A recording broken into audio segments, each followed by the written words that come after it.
BA B.Ed first year students, political science subject, paper 1, unit 1 हम study कर रहे थे, जिसमें हमने व्यवहारवाद के अर्थ के बारे में अध्ययन किया था।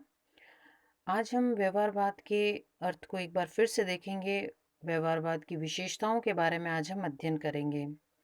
देखिए, हमने व्यवहारवाद के बारे में पढ़ा था कि व्यवहारवादी उपागम जो है वो राजनीतिक तथ्यों की व्याख्या और विश्लेषण का एक तरीका होता है।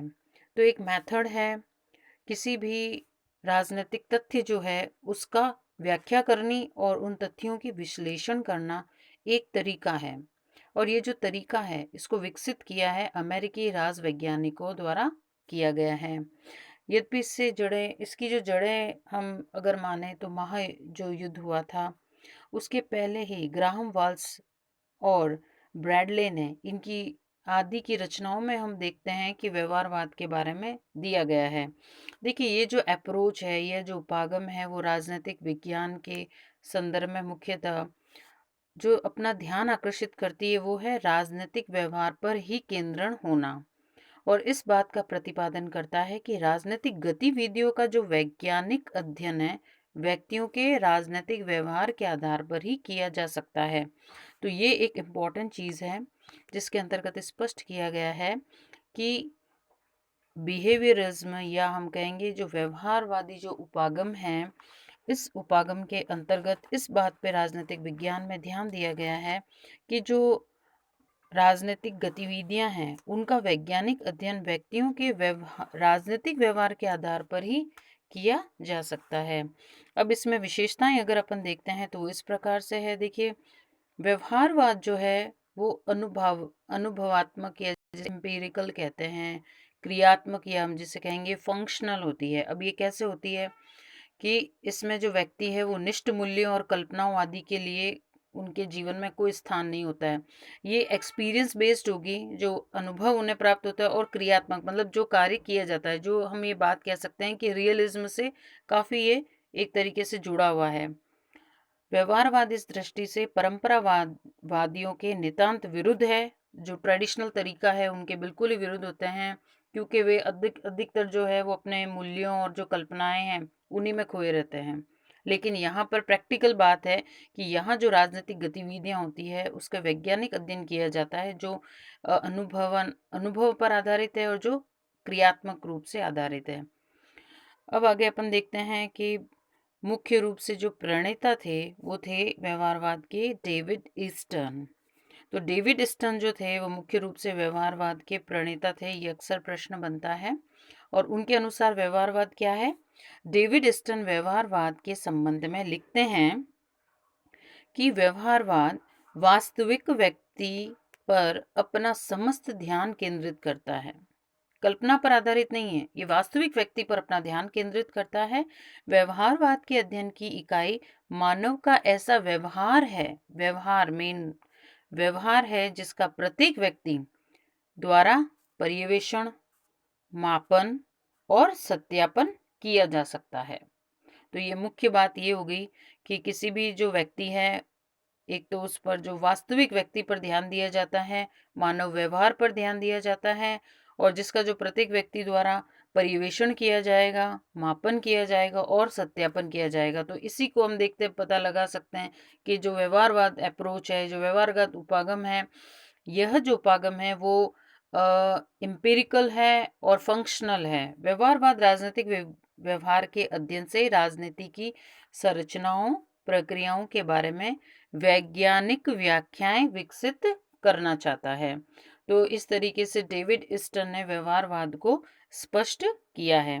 इसके अलावा अपन देखते हैं कि अन्य जो दृष्टिकोण रखे गए हैं व्यवहारवाद की व्याख्या में, तो व्यवहारवाद की जो व्याख्या है वो राजनीतिक विज्ञान को वास्तविक बनाने के प्रयास के रूप में किया गया है। और यह राजनीतिक संस्था व संरचना के स्थान पर केंद्रित अध्ययन पर जोर देती है।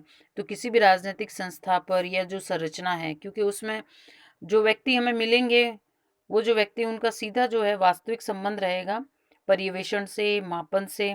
तो इस तरीके से उनका जो केंद्रण है वो राजनीतिक संस्था पर रहेगा और राजनीतिक संरचना के स्थान पर केंद्रित रहता है। अब यहाँ क्या करते हैं, मुख्य जो इसकी विशेषताएं अगर हम देखते हैं व्यवहारवाद की, तो ये है वैज्ञानिक परिशुद्धता होना, पर्यवेक्षण होना, सत्यापन होना, परीक्षण होना और परिमापन होना। तो ये जो मुख्य आधार है वो है व्यवहारवाद उपागम का मुख्य आधार।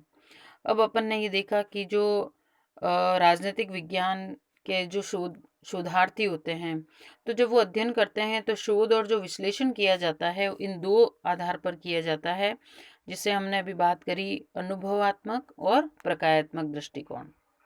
तो ये दोनों दृष्टिकोण किस बात पे जोर देते हैं कि कोई भी जैसे राजनीतिक विज्ञान को संस्थागत, कानूनी, दार्शनिक सीमा में नहीं बांधकर अध्ययन केंद्र बिंदु रहेगा राजनीतिक व्यवहार पर। और व्यवहारवाद मनुष्य के केवल बाह्य कार्यों से ही संबंधित नहीं होता है, वरन उसकी भावात्मक प्रक्रियाओं से भी संबंध रहता है। हालांकि इसका अध्ययन वैज्ञानिक अध्ययन है, लेकिन फिर भी भावात्मक प्रक्रियाओं पर भी इस पे बल दिया जाता है। ये मनुष्य के मनोभावात्मक, बोधात्मक और दृष्टिकोणात्मक तत्वों का अध्ययन करता है। तो मनुष्य के 3 मुख्य तत्वों का अध्ययन करेगा, मनोभावात्मक, बोधात्मक और दृष्टिकोणात्मक तत्वों का अध्ययन करता है। अब अपन देखते हैं कि व्यवहारवाद जो है उसका कोई ऐसा निश्चित सिद्धांत नहीं है और इसकी निश्चित मान्यता और नियम हो। इसे एक मनोदशा या मूड व अनुनय कहा गया है। और Joseph Unnar, David Truman, Kirkpatrick, Sibley आदि ने वैज्ञानिक पद्धति को ही व्यवहारवादी शोध मानते हुए वास्तविक व्यक्ति पर अपना ध्यान केंद्रित किया है। तो ये अलग अलग जो है अध्ययनकर्ता, जो शोध करता है, उन्होंने जो है अपने हिसाब से व्यवहारवाद को जो है एक वास्तविक व्यक्ति पर वैज्ञानिक पद्धति द्वारा किए गए अध्ययन को व्यवहारवाद माना है। और जिसका उद्देश्य उन्होंने ये बताया है कि नई इकाइयों, नई पद्धतियों, नई तकनीकों के साथ के तथा एक व्यवस्थित सिद्धांत का विकास करना है। व्यवहारवाद का ऐतिहासिक विकास जो है, सबसे पहले कहा, अगर अपन विकास की बात करते हैं कि व्यवहारवाद का विकास कहाँ से हुआ, तो हम देखते हैं कि ऐतिहासिक जो विकास हुआ था व्यवहारवाद का, ये जो विकास है वो संयुक्त राज्य अमेरिका में राज्य विज्ञान के जो यथार्थवादी तथा अनुभववादी दृष्टिकोण के साथ जुड़ा हुआ है। ये उल्लेखनीय है कि 19वीं सदी के अंत में ब्राइस आदि की रचनाओं में संस्थाओं के व्यवहार पर भी बल दिया जाने लगा और ईस्टर्न ने यथार्थ में शोध का काल कहा है। तो इसे कहा है कि ईस्टर्न ने यथार्थ में शोध का काल, इसे कहा गया है, व्यवहारगत उपागम को कहा गया है। परंतु यथार्थ, यह जो रियलिज्म होता है कि इस काल में व्यवहार पर आने पर 1980 में प्रकाशित 2 पुस्तकें, ग्राहम वाल्स की Human Nature in Politics and Bentley की द प्रोसेस ऑफ गवर्नमेंट, महत्वपूर्ण भूमिका रही है। तो ये इसमें डेवलपमेंट की बात करें कि कैसे व्यवहारवाद का डेवलपमेंट हुआ। ये धीरे धीरे सभी प्रकार के जो राजवैज्ञानिक थे, उन्होंने अपने अनुसार जो है व्यवहारवाद को धीरे धीरे इसके कॉन्सेप्ट को लाए। जैसे 1920 में जो है चार्ल्स ई मैरियम द्वारा conference on the science of politics, 1925 ईस्वी में बहुत सी ऐसी रचनाएं की। उसके बाद में मेरियम के सहयोगी और विद्यार्थियों द्वारा शिकागो में भी वैज्ञानिक पद्धति एवं अंतर अनुशासनात्मक अध्ययन की शुरुआत हुई। मेरियम को व्यवहारवादी आंदोलन का बौद्धिक पिता कहा जाता है। ये भी इम्पोर्टेंट क्वेश्चन है कि बौद्धिक पिता जो है व्यवहारवादी आंदोलन का किसे कहा जाता है, तो मेरियम जो है उन्हें बौद्धिक पिता कहा जाता है व्यवहारवादी आंदोलन का। उनकी जो पुस्तक थी न्यू एस्पेक्ट ऑफ पॉलिटिक्स 1925 में व्यवहारवाद को एक ठोस आधार प्रदान करती है। तो इस तरीके से हमने देखा कि व्यवहारवादी उपागम का जो विकास है वो काफ़ी समय से चल रहा है। स्टेप बाय स्टेप हमने देखा कि अलग अलग तरीके से जो है राज्य वैज्ञानिकों ने जो है अपने आधार पर उन्होंने जो बुक्स, जो रचनाएं की है, उनके आधार पर उन्होंने व्यवहारवादी उपागम को स्पष्ट किया है। और लगभग एक ही आधार हम देखें कि इसका आधार जो है अनुभाविक है, वैज्ञानिक है, क्रियात्मक आधार को माना है। और इसका जो केंद्र बिंदु है वो यही है, व्यक्ति की जो राजनीतिक व्यवहार है, वास्तविक जो राजनीतिक व्यवहार है, राजनीतिक संस्थाएं, राजनीतिक संरचना है, उसका अध्ययन करना, पर्यवेक्षण करना, मापन करना, मूल्यांकन करना, वैज्ञानिक दृष्टिकोण रखना, ये जो है व्यवहारवाद उपागम के विकास से संबंधित है। आगे हम देखते हैं कि व्यवहारवादी उपागम जो है उनकी मुख्य विशेषताएं क्या है। देखिए, व्यवहारवादी जो उपागम है उसकी विशेषता, सबसे पहले हमने बात करी राजनीतिक संस्था और संरचना के स्थान पर ध्यान केंद्रित करना। मुख्य रूप से विशेषता है परिशुद्धता रखना, पर्यवेक्षण, सत्यापन, निरीक्षण और परिमाणन इसका मुख्य आधार है।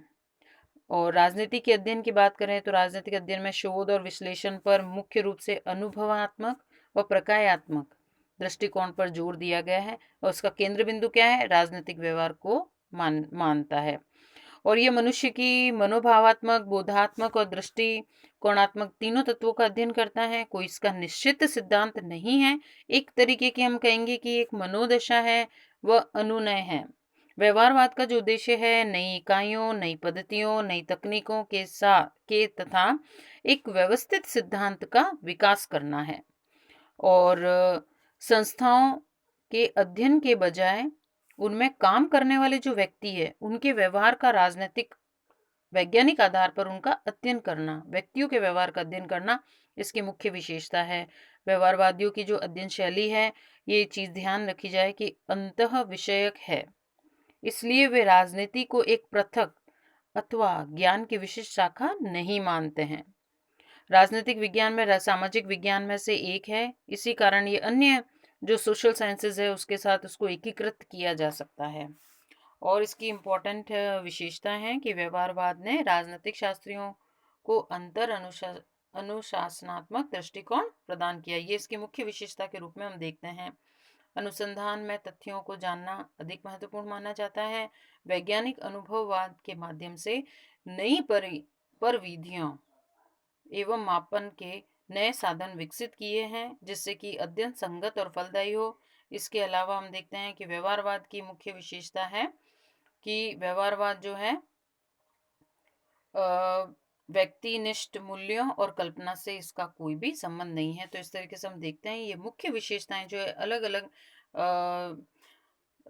राजनीतिक वैज्ञानिकों के द्वारा जो है प्रतिपादित की गई है। तो इस तरीके से हम ये कहते हैं कि जो व्यवहारवादी उपागम है वो अस्पष्ट होना जितना बुरा था, गलत होना उतना ही है। तो ये एक कॉन्सेप्ट दिया गया है जिसके अंतर्गत व्यवहारवाद को स्पष्ट किया गया है।